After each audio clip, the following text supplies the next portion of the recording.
You're listening to Eating for Eden, Episode 3.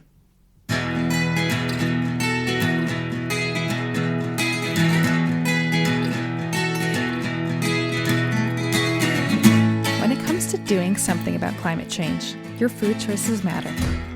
Thanks for tuning in to Eating for Eden, a podcast that takes a food-first approach to climate action. I'm your host, Jessica J. Schroeder, and I am passionate about food that tastes good and does good. I'll guide you with practical tips and help you thoroughly enjoy your food along the way.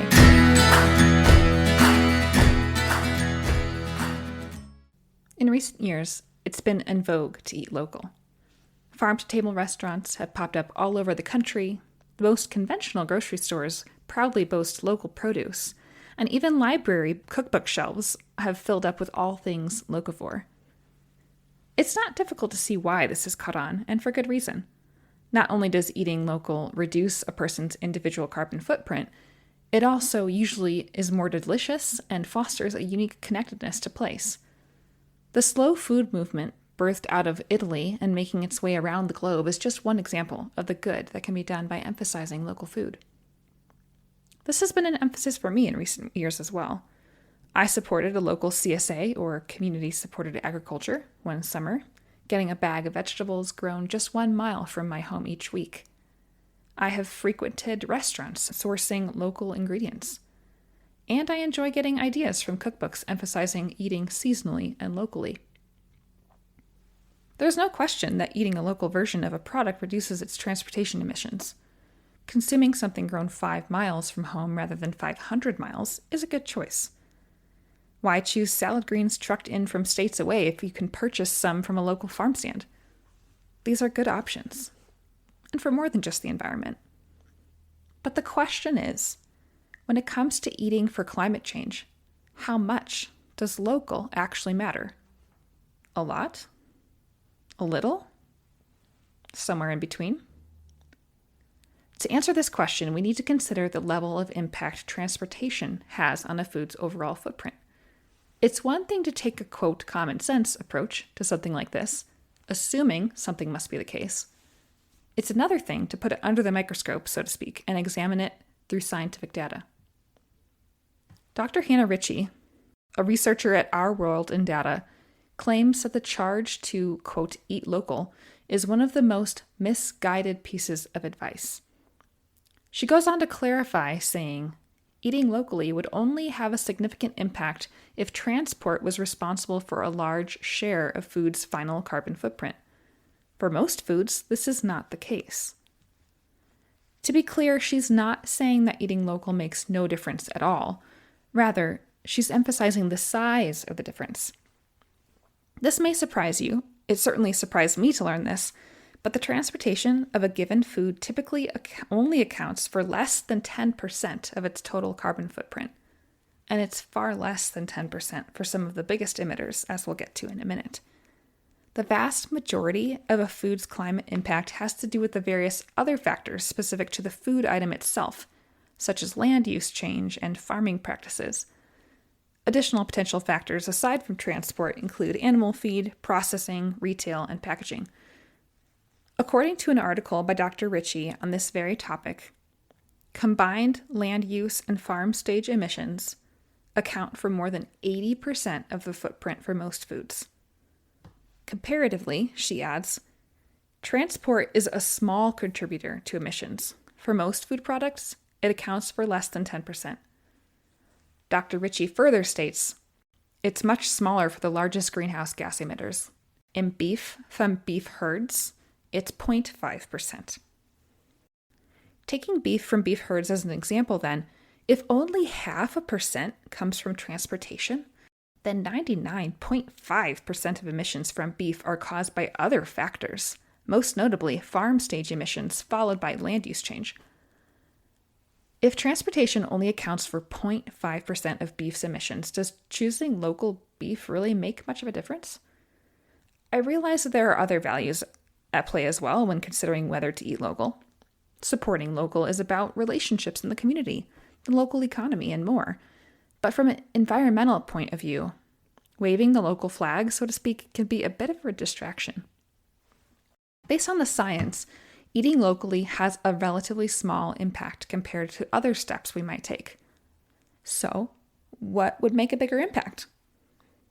What can we do to lessen the other 90 to 99% of our food's emissions? Dr. Ritchie's conclusion is that it matters far more what we choose to eat than where that food comes from. Now, I'm the last person to tell you not to garden or to skip the local farmer's market. I think anyone who has the ability to garden should give it a try. And of course, it's wonderful to support local farmers and partake of the beauty of foods grown close to home. But sometimes I wonder if we overemphasize where our food comes from to the exclusion of appropriately considering what that food actually is. Also, I'm not proposing an either or. Choosing to eat mostly plants and choosing to eat local are not mutually exclusive. Hopefully, we can move toward doing more of both.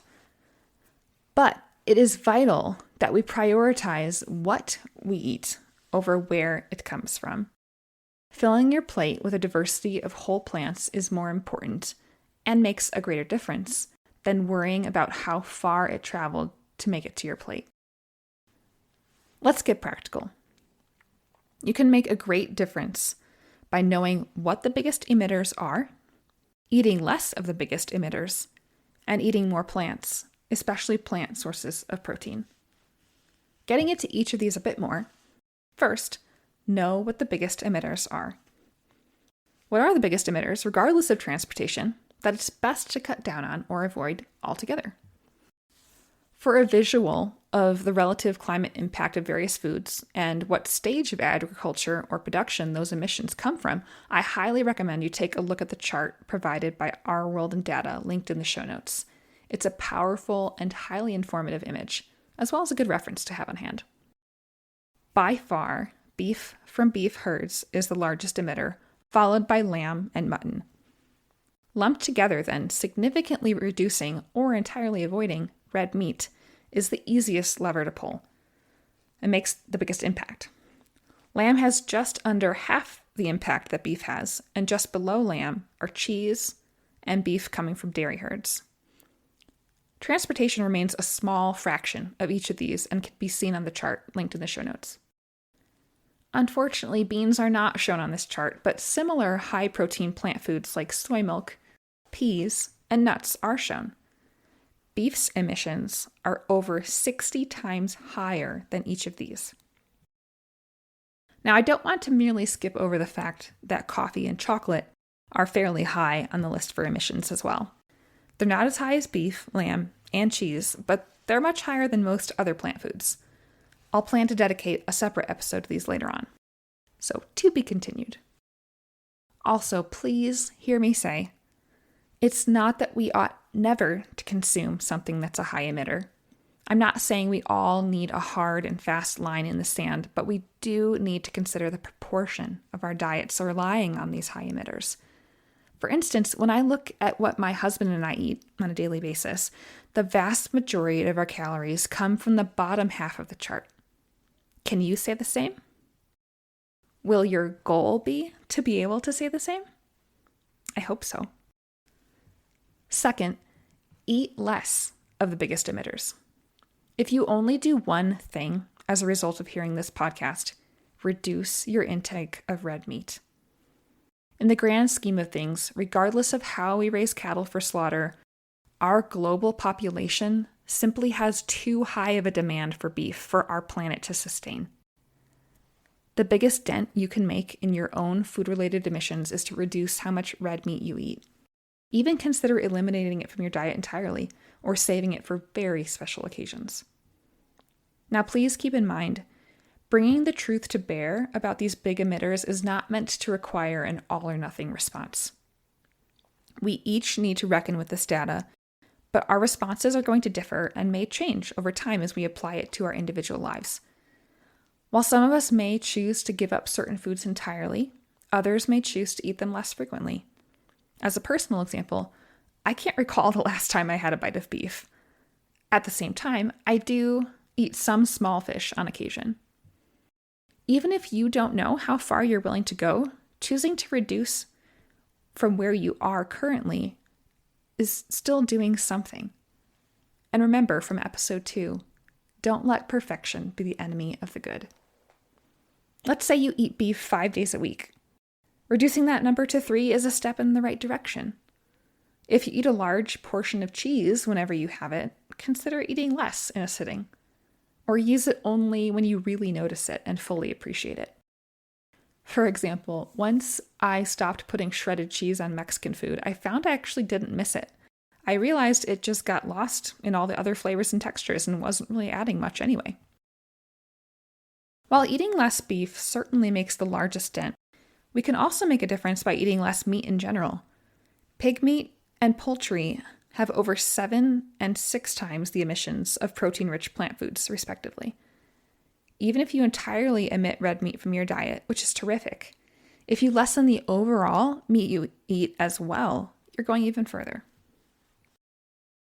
Third, eat more plants, especially protein-rich plants. As a rule of thumb, setting aside special cases like coffee and chocolate, emphasizing plant foods is a great way to lessen your carbon footprint. The top half of the chart is primarily animal foods, while the bottom half of the chart is almost exclusively plant foods. Plus, when you consider the animal foods near the middle, the plant-based alternatives to those foods have lower emissions. The reason I emphasize protein-rich plants here is because when we decrease or entirely eliminate our intake of meat, we need to be thoughtful about where our protein is coming from. If not from beef, pork, or chicken, dairy milk, or cheese, and so forth, reach for low emitters like legumes and whole grains. Of course, it's also important and good to eat a variety of fruits, vegetables, nuts, and seeds as well. These are terrific low-emission options to fill up our plates. But given the emphasis here on meat and dairy, which pack a protein punch, it's good to be aware of good sources of a low-emission plant-based protein. Options include a wide variety of whole legumes and minimally processed soy products. Think black beans, refried beans, chickpeas, lentils, black-eyed peas, butter beans, Great Northern beans, split peas, edamame, tofu, tempeh, and so many more. And that's not even to mention nuts and seeds, which have a huge variety. There's a tremendous variety of these protein and fiber-rich gems, and there are so many delightful ways to prepare them. I hope you'll give them a try as you make swaps and reduce your meat and dairy intakes. To wrap things up, it matters far more what we choose to eat than where that food comes from. While I hope you can enjoy local, seasonal produce and support the farmers nearby your home, don't be fooled by claims like local grass-fed beef being a better choice than black beans or tofu, even if the latter came from across the globe. I hope you feel empowered to make informed decisions as you shop, meal plan, prepare, and enjoy your meals. You can make a difference. Each choice you make is a vote for something. But don't fear making the wrong decision. Take what you know now and move forward, one little step at a time. Start where you are, do what you can, and build from there.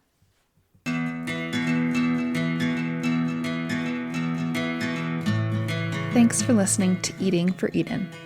If you found this episode informative or inspiring, please consider sharing it with a friend. Climate change is an issue we all need to tackle together, so let's invite others to journey along with us as we continue the conversation and start taking action. Until next week, friends, take care.